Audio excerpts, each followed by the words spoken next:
how to add a USB controller and a USB storage device to VMware Guest so it appears in the operating system. First, we're going to log on to VMware ESXi.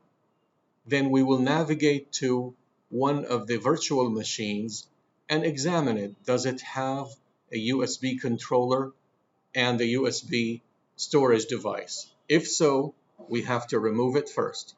So in this case, we see that there is already a USB device 1 listed here as a Western Digital My Passport hard drive.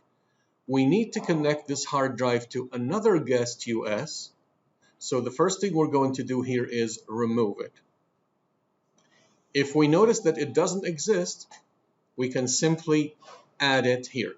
But for now, since we removed it, we're going to save those changes. And we received confirmation that the changes have been successfully completed. Now we're going to go to the VMware guest operating system that we need to add this device to. We right-click, go to Edit Settings, and we're going to add Other Device. In here, we're going to add USB controller, and you'll see that it's already there, USB 3.0 and USB 2.0. Now we're going to go back and add a USB device.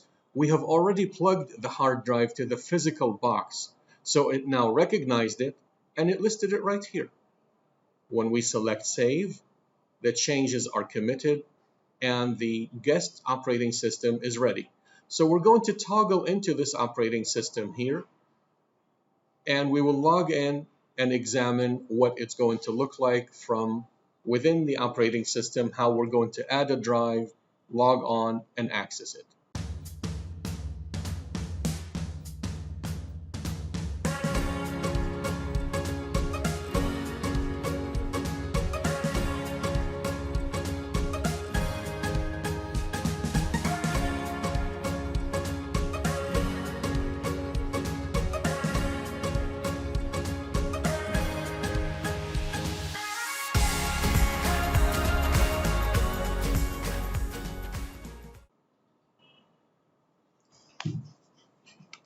Now we're in the operating system on the guest operating system. We'll right-click Windows, go to Device Manager, and acknowledge it so it runs. We will take a look at the device. It should be listed here. If it appears with an exclamation point, that means the driver for this particular device is needed. Locate, download, and run that application to install the driver. Here we can see that it's already installed and recognized by the system. When we install it for the very first time, we want to make sure that the system recognizes it and assigns a drive letter. To do this, we're going to run disk management, and in disk management we are going to examine the specification of this particular server. We can see the drive right here.